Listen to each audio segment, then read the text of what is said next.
Assalamualaikum warahmatullahi wabarakatuh. Perkenalkan, nama saya Rafiatul Fauzia dari Prodi Pendidikan Agama Islam semester 1 dengan NIM 24610049. Di sini saya akan mempresentasikan materi yang berjudul Pancasila sebagai Dasar Negara.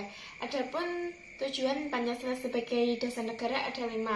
1. Untuk membentuk negara yang berdaulat, bersatu, dan adil dan makmur. 2. Menciptakan perdamaian dunia dan menghormati kemerdekaan negara lain. 3. Memberikan perlindungan kepada seluruh rakyat Indonesia dan setiap wilayahnya. 4. Memberikan taraf hidup dan kesejahteraan seluruh rakyat Indonesia. 5. Membangun sistem pendidikan yang berkualitas untuk mencerdaskan kehidupan bangsa negara. Pancasila sebagai dasar negara. Secara kultural, Pancasila sebagai dasar negara adalah sebuah hasil budaya bangsa. Oleh karenanya, Pancasila haruslah diwariskan kepada generasi muda melalui pendidikan. Jika tidak diwariskan, negara dan bangsa akan kehilangan kultur yang sangat penting. Penting untuk diingat bahwa bangsa Indonesia yang besar adalah bangsa yang memiliki kepedulian kepada pewaris budaya luhur bangsanya. Dan secara yuridis, kedudukan Pancasila sebagai dasar negara pembukaan Undang-Undang Dasar 1945. Sehubungan dengan itu, Pancasila memiliki kekuatan yang mengikat. Seluruh tantangan hidup bernegara yang bertentangan dengan Pancasila dinyatakan tidak berlaku dan harus dicabut. Sejarah Pancasila. Secara etimologi, Pancasila berasal dari Sanskerta dan merupakan gabungan dari dua kata, yakni panca, 5, dan sila adalah dasar. Istilah Pancasila diprakasai oleh Soekarno sejak sidang BPUPKI pada 1 Juni 1945 untuk memberi nama atas 5 prinsip dasar negara. 5 konsep dasar negara. Yang pertama, konsep Pancasila Muhyamin. Sebelum dirumuskan dan diberi sebutan, konsep Pancasila sudah dirancang sejak hari pertama sidang BPUPKI pada tanggal 29 Mei 1995. Muhyamin memumukan 5 sila yang terdiri atas peri kebangsaan, peri kemanusiaan, peri ketuhanan, peri kerakyatan, dan kesejahteraan rakyat. Dan konsep yang kedua adalah konsep Pancasila Suepomo. Pada hari ketiga sidang pertama BPUPKI, tepatnya pada 31 Mei 1945, Suepomo juga mengumumkan 5 dasar negara, yakni persatuan, kekeluargaan, keseimbangan lahir dan batin, dan musyawarah keadilan rakyat. 8. Setelah semua ulasan disampaikan, dibentuklah panitia kecil yang beranggotakan 8 orang anggota, yakni meliputi Soekarno, Mohatta, Sutarjo, Ahmad Wahid, Hasyim, Ki Hajar Bagus Hadikusumo, Otto Iskandar, dan Muhammad Yamin, dan yang terakhir Maramis. Sidang BPUPKI yang kedua menghasilkan bahwa sidang BPUPKI kedua dilakukan pada 10 Juli 1945 sampai 16 Juli 1945. Tercapai kesepakatan bahwa kedudukan Pancasila sebagai dasar negara sebagaimana tertuang dalam Piagam Jakarta. Setelah perihal Pancasila sebagai negara, sidang BPUPKI yang kedua juga menyepakati pemerintahan negara republik, wilayah yang disepakati, dan membentukkan 3 panitia kecil, perancang undang-undang dasar, ekonomi dan keuangan, dan pembela tanah air.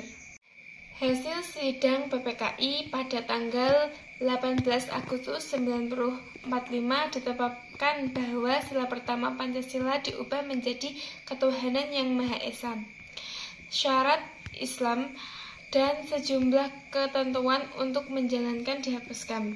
Perubahan dilakukan demi kepentingan bangsa dan negara yang beraneka ragam suku dan agama. Perubahan sila pertama dianggap mencerminkan toleransi tinggi di Indonesia, juga persatuan dan kesatuan bangsa. Selain perubahan sila pertama, sidang PPKI juga menghasilkan 3 keputusan penting, yakni mengesahkan Undang-Undang Negara, memilih Presiden dan Wakil Presiden, dan memutuskan bahwa untuk sementara waktu Presiden akan dibantu oleh Komite Nasional Indonesia Pusat atau KNIP hingga dibentuknya MPR atau DPR. Yang pertama, ketuhanan yang Maha Esa. Nilai ketuhanan menjadi sumber pokok nilai hidup bangsa. Ketentuan pasal 29 ayat 1 Undang-Undang Dasar 1945 menerangkan bahwa negara berdasarkan ketuhanan yang Maha Esa. Pasal 29 ayat 2 Undang-Undang 1945 menerangkan bahwa negara menjamin kemerdekaan tiap-tiap penduduk untuk memeluk agamanya masing-masing dan untuk beribadat menurut agama dan kepercayaan ilmu. Dan sila yang kedua, kemanusiaan yang adil dan beradab. Sila kedua menyimpulkan cita-cita kemanusiaan adil dan beradab, memenuhi seluruh hakikat manusia. Sebagaimana rumusan sila kedua, setiap warga negara Indonesia mempunyai hak dan kewajiban yang sama. Setiap warga negara dijamin hak dan kebebasannya yang menyangkut hubungan dengan Tuhan, seseorang, negara, masyarakat, dan menyangkut pula kemerdekaan untuk berpendapat dan bekerja serta penghidupan yang layak. Sila yang ketiga, Persatuan Indonesia. Persatuan mengandung pengertian bersatunya bermacam corak dan beraneka ragam menjadi satu kebulatan. Persatuan Indonesia menyakup persatuan dalam arti ideologis, politik, ekonomi, dan budaya, dan kemampuan. Persatuan Indonesia merupakan persatuan bangsa yang didorong untuk mencapai kehidupan kebangsaan yang bebas dalam wadah negara kesatuan yang merdeka dan berdaulat. Sila keempat, kerakyatan yang dipimpin oleh hikmat kebijaksanaan dalam permusyawaratan perwakilan. Sila keempat menandakan Indonesia menganut 2 macam demokrasi, yakni demokrasi langsung dan tidak langsung. Demokrasi perwakilan hikmat kebijaksanaan berarti menggunakan pikiran atau rasio yang sehat dengan selalu mempertimbangkan persatuan dan kesatuan bangsa, kepentingan rakyat yang dilandaskan dengan sabar, jujur, dan bertanggung jawab serta didorong dengan iktikat baik. Dan yang terakhir, sila kelima, keadilan sosial bagi seluruh rakyat Indonesia. Sila kelima berarti keadilan untuk semua rakyat. Setiap warga negara mendapat perlakuan yang adil dalam bidang hukum, politik, sosial, dan ekonomi, dan kebudayaan. Keadilan sosial menyakup pula pengertian adil dan makmur. Keadilan sosial juga mengandung arti tercapainya keseimbangan antara kehidupan pribadi dan kehidupan bermasyarakat. Sila kelima ini adalah tujuan bangsa Indonesia dalam berbangsa, yakni menghasilkan tata masyarakat adil makmur berdasarkan Pancasila negara bangsa. Jadi kesimpulannya, hasil budaya bangsa Pancasila merupakan hasil budaya bangsa yang harus diwariskan kepada generasi muda melalui pendidikan.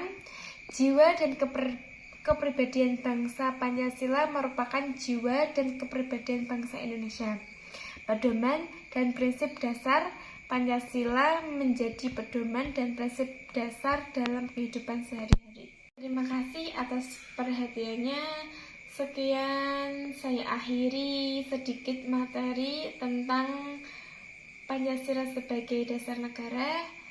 Apabila saya Rafiatul Fauzia dalam menyampaikan ada tutur kata yang kurang untuk dipahami, saya meminta maaf untuk sebesar-besarnya.